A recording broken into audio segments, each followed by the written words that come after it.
Hello guys, welcome to IELTS Energy TV. I am your teacher, Jessica Beck, and today you are going to watch a real IELTS student answer part 3 questions and get my expert examiner scores and feedback.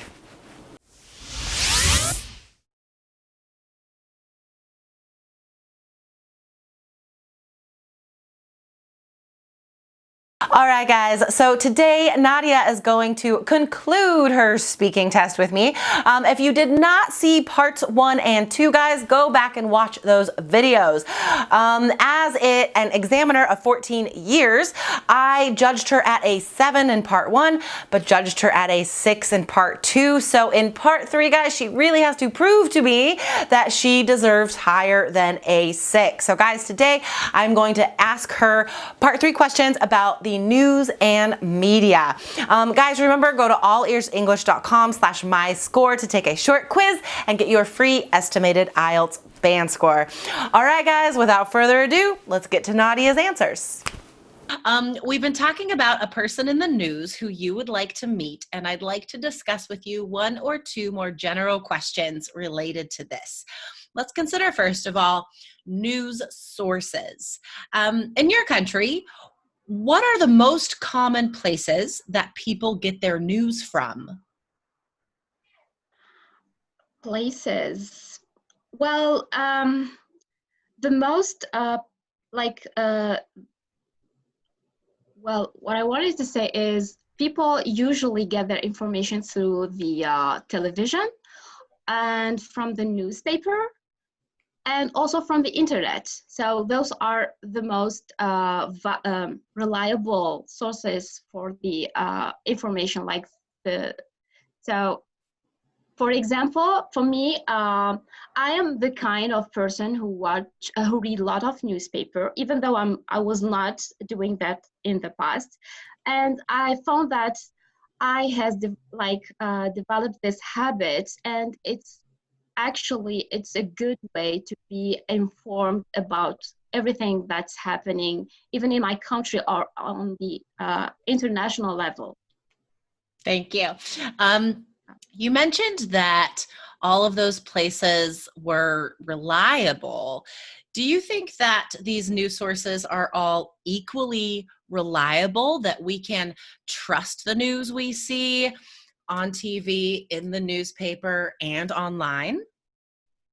Well, actually, this is a tricky question. To be honest, I'm not, I cannot think that, or I would say that I'm not 100% sure about everything that I read. So I'm always on the I'm seeking of searching the real resource. Like when I read an information, I have to go and do more of research because it's generally, we cannot trust everything that we read or we see. So yeah, actually, it's not all the resources we get are reliable, and you have to be very picky when you choose the one you want to pursue or seek. Yeah. Has there been a problem with people believing fake news in your country? I'm not sure about what you mean by this question. So could you please rephrase it for me? Yeah. So, has there been a time when a news story was incorrect, was false, and people believed it? Oh, yes, I would say yes, definitely, because there's a lot of people, especially those who have not the required education, I would say, they can go easily and believe whatever they saw in the news. For example, it's a kind of political what's happening in my country now, but I would give an example of that. Like there's some people still believe in the government, whereas a lot of people started to see and to open their eyes on what's happening, and they are no longer believing in what's happening every day. Thank you. How old do you think someone should be when they start reading the news? Well, I would say that everybody should start reading in an early age.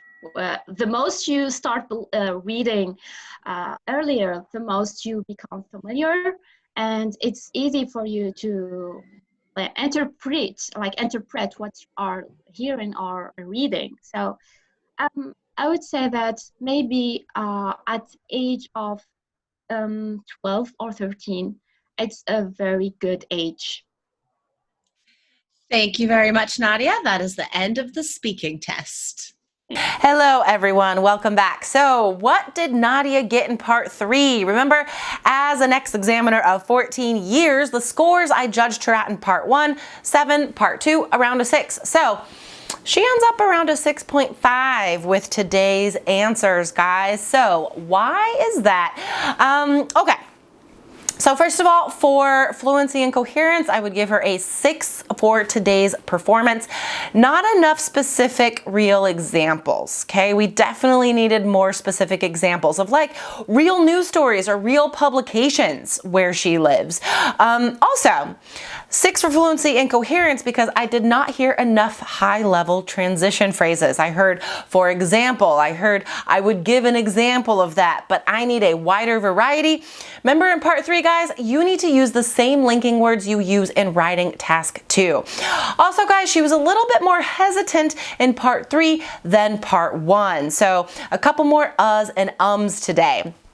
Also, she had to ask me to explain a question, but the way she did it was fluent. She said, "I'm not sure what you mean by this question. Can you please rephrase it for me?" So perfect grammar. That's exactly how a native speaker would say it. So guys, that does not lower her score. It's fantastic. Now, vocabulary also a 6 because I did not hear enough specifics. I did not hear enough interesting, impressive vocabulary, guys. There was some, right, like required education, interpret, open their eyes to something. So there were some good phrases, but not enough to get that vocab score to a 7. Grammar, however, was a 7. All right. Sure, she did make some mistakes, just like in part 1, but there were a lot of perfect clauses and full sentences and a mix of sentence structures. So that is why she makes it to a 7 for grammar. Pronunciation, also a 7. Very clear, great intonation and stress, and even though she was more nervous and more hesitant, she could still sound confident in part 3. Okay, so overall, for part 1, part 2, part 3, she would get a 6.5 for her speaking score. So guys, if you want to find out what you would get on your IELTS test, go to allearsenglish.com/myscore. Take a super short free quiz, get your estimated IELTS band score, and free resources designed by me. Go to allearsenglish.com/myscore. All right, guys, see you next time. Bye. Bonus tip, get a 7 or higher with the All Ears English app featuring real-time transcripts and vocabulary practice that will push your score higher. Plus, fun video lessons with Lindsay, Michelle, and Jessica. Download the app today at allearsenglish.com/app.